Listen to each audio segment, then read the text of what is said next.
یا علی مدد. تیسرا سوال یہ ہے کہ ہمیں یہ سکھایا جاتا ہے اسلام میں کہ صبر کرنا چاہیے، کمپرومائز کرنا چاہیے، جبکہ ہم یہ پرسیو کرتے ہیں کہ امامان ہیں اور نورانی فیملیز کے ممبرز جو ہیں وہ اگر ان میں شادی شدہ لائف میں کوئی ناچاکی ہوتی ہے تو جو ہے وہ ڈیورس کی کہانی بہت جلدی سننے میں آتی ہے. تو یہ کانفلکٹنگ ہے کہ ہمیں صبر اور کمپرومائز سکھایا جاتا ہے جبکہ ہم ایسا دیکھتے نہیں ہیں.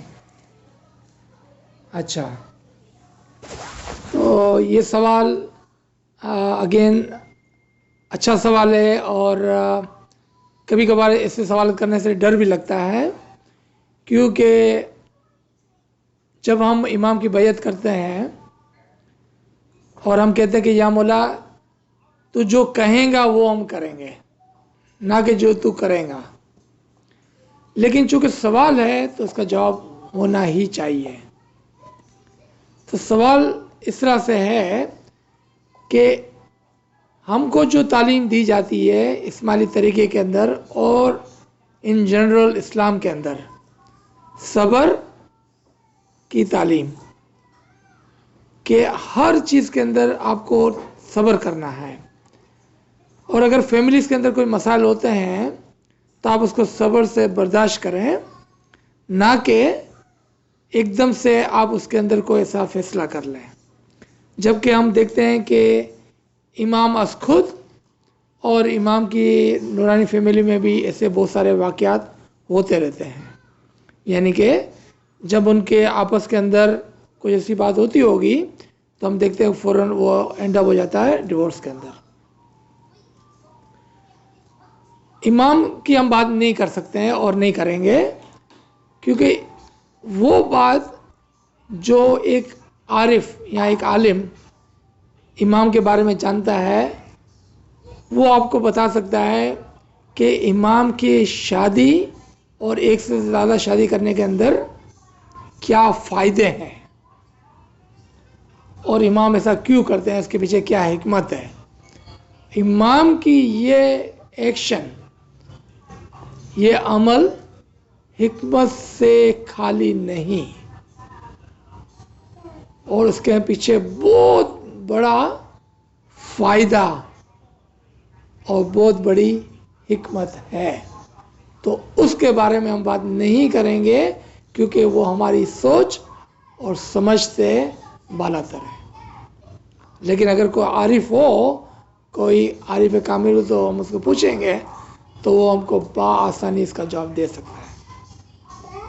لیکن یہ علم کے معیار پر، علم کی چوٹی پر جا کر، نہ کہ اس مقام پر. آ جائیں ہم امام کے بچوں کی یا دوسرے اولیاؤں کی یا دوسرے حدود دین کی بات کرتے ہیں ہم.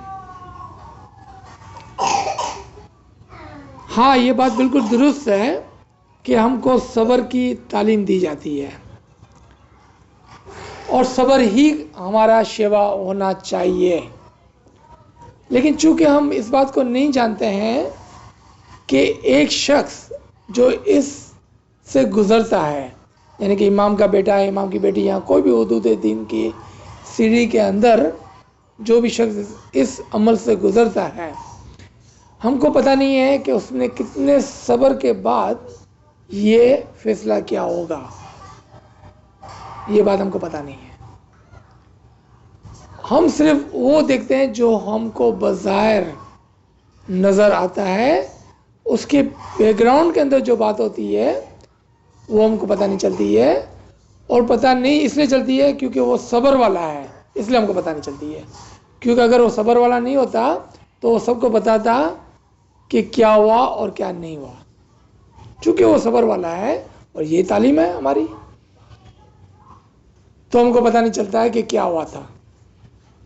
اور ہم صرف ایک اس کی سائڈ کو دیکھتے ہیں کہ اس شخص نے یا اس امام کے بیٹے نے یا بیٹی نے صبر نہیں کیا. اگر ہم معافی کے ساتھ مولا ہم کو معاف کرے، ہم پرنسس زہرا کی مثال لیں، اگر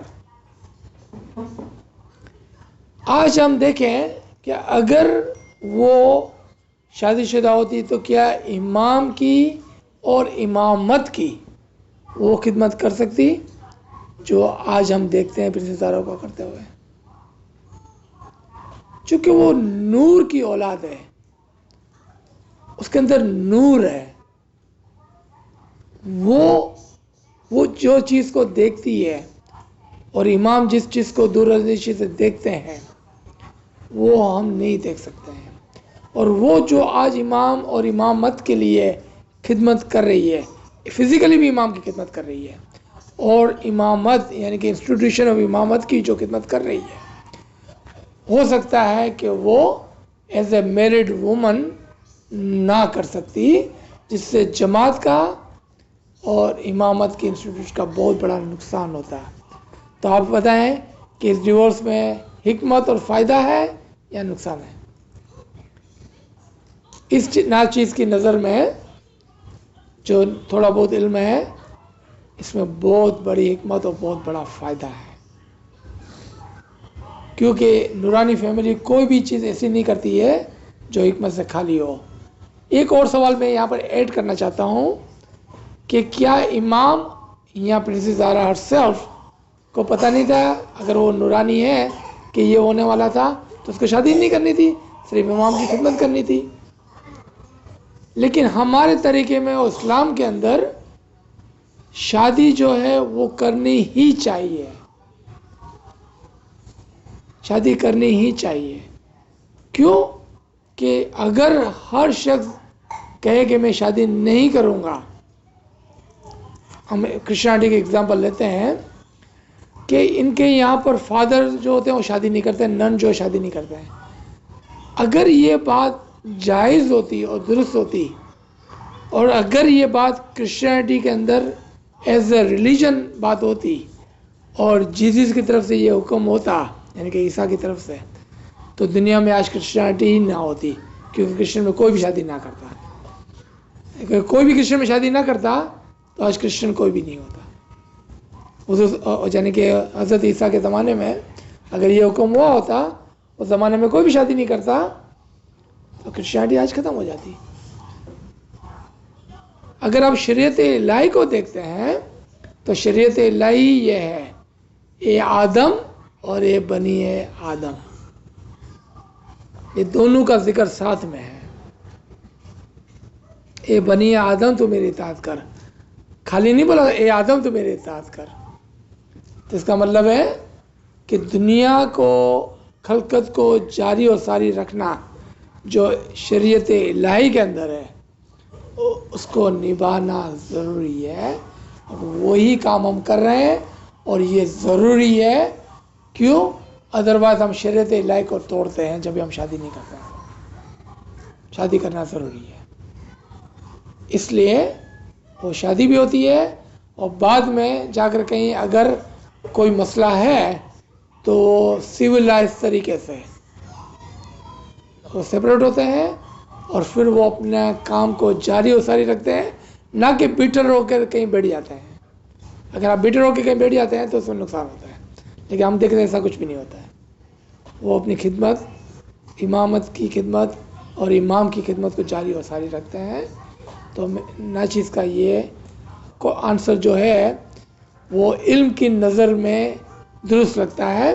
اگر کوئی بہتر کسی عارف کامل نے جواب دیا ہے تو آئی ول ایکسیپٹ دیٹ، اور میں اپنے آنسر کو وڈرا کر لوں گا. یا علی مدد. سر اگر الہی قانون میں تو شراب یا ایسی چیزوں کو ابھی اس حرام کو کر دیں.